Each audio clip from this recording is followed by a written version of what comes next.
حضرت انس رضی اللہ تعالی عنہ سے مروی ہے، حضرت انس فرماتے ہیں کہ ایک یہودی کا لڑکا، یہودی بولتے ہیں حضرت موسیٰ علیہ السلام کی قوم، اسے یہودی بولتے ہیں۔ حضرت موسیٰ علیہ السلام پر توریت نازل ہوئی تھی، کتاب توریت، یہودیوں کی کتاب تھی توریت۔ تو ایک یہودی کا لڑکا حضور نبی اکرم صلی اللہ علیہ وسلم کی خدمت میں آیا کرتا تھا، آپ کی خدمت کیا کرتا تھا، آپ کے پاس کام کیا کرتا تھا۔ اس کا روز یہی معمول تھا، روز حضور صلی اللہ علیہ وسلم کی بارگاہ میں آنا اور حضور نبی اکرم صلی اللہ تعالی علیہ وسلم کی خدمت کرنا۔ اب ایک دن کیا ہوا، اس کی طبیعت علیل ہو گئی، بیمار ہو گیا، اور حضور نبی اکرم صلی اللہ علیہ وسلم کی خدمت میں کئی دن نہیں آیا۔ جب کئی دن ہو گئے تو حضور نبی اکرم صلی اللہ علیہ وسلم نے تمام صحابہ کو اکٹھا فرمایا اور ارشاد فرمایا، اے میرے صحابہ، وہ یہودی لڑکا جو ہمارے پاس خدمت کرنے کے لیے آیا کرتا تھا وہ کیوں نہیں آ رہا؟ تو کسی صحابی نے خبر دی، یا رسول اللہ وہ بیمار ہے، اور ایسا بیمار ہے کہ وہ چل کر آپ کے پاس نہیں آ سکتا۔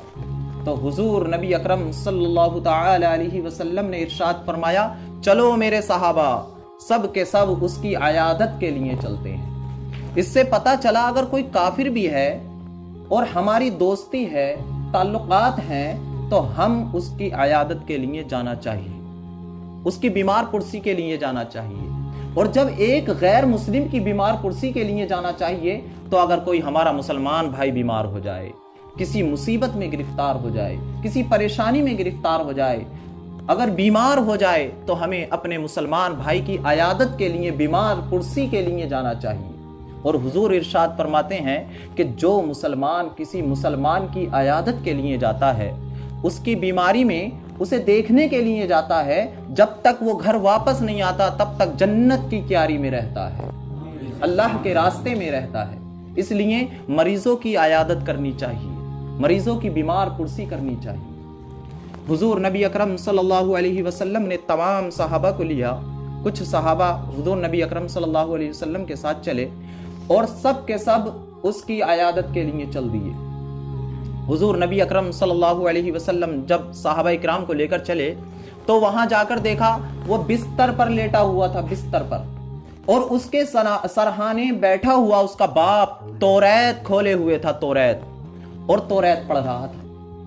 جیسے ہمارے یہاں پر اگر کسی کی نزا کا وقت قریب ہوتا ہے، موت کا وقت قریب ہوتا ہے، تو اس کے سرہانے بیٹھ کر قرآن پڑھا جاتا ہے، سورہ یاسین پڑھی جاتی ہے اور دوسری صورتیں پڑھی جاتی ہیں۔ اس سے ہمارا عقیدہ یہ ہے کہ اس کی روح نکلنے میں آسانی ہوتی ہے۔ ایسے یہودیوں کا عقیدہ یہ تھا کہ اگر موت کے وقت اس کے سرہانے بیٹھ کر توریت پڑھی جائے تو اس کی روح نکلنے میں آسانی ہوتی ہے۔ جب حضور نبی اکرم صلی اللہ علیہ وسلم نے دیکھا کہ اس کے سرہانے بیٹھ کر توریت پڑھی جا رہی تھی، تو اس کے باپ کو حضور نبی اکرم صلی اللہ علیہ وسلم نے مخاطب کیا اور ارشاد فرمایا، اے یہودی، میں تجھے حضرت موسیٰ علیہ السلام کی قسم دیتا ہوں جن پر یہ توریت اتری ہے، کیا تو نے توریت کے اندر میرا نام پڑھا ہے؟ کیا تو نے توریت کے اندر میری تعریف پڑھی ہے؟ کیا تو نے توریت کے اندر میرا ذکر پڑھا ہے؟ تو پڑھا تو سب کچھ تھا، لیکن چونکہ وہ دلی بغض رکھتا تھا، دلی دشمنی رکھتا تھا، دشمنی کی وجہ سے وہ بولا کہ میں نے توریت میں آپ کی تعریف نہیں پڑھی۔ لیکن ذرا غور کیجئے، بستر پر لیٹا ہوا اس کا چھوٹا سا بیٹا فوراً اپنے بستر سے بول پڑتا ہے کہ یا رسول اللہ، یہ میرا باپ جھوٹا ہے، توریت کے اندر ہم نے آپ کا ذکر پڑھا ہے، آپ کی تعریف پڑھی ہے، آپ کے ذکر کو پڑھا ہے۔ اور اتنا کہنے کے بعد اس نے کہا، عرض کی یا رسول اللہ، اب میں کلمہ پڑھ کر مسلمان ہوتا ہوں، اور اس نے پڑھا، اشہد ان لا الہ الا اللہ واشہد ان محمدا عبدہ ورسولہ، اور پڑھ کر مسلمان ہو گیا۔ میرے مصطفیٰ صلی اللہ علیہ وسلم نے ارشاد فرمایا، اے میرے صحابہ، اب اس کے سرہانے سے اس کے باپ کو اٹھا دو، کیونکہ یہ اب مسلمان ہو گیا ہے، اور اب تم اسے اپنے حوالے کر لو،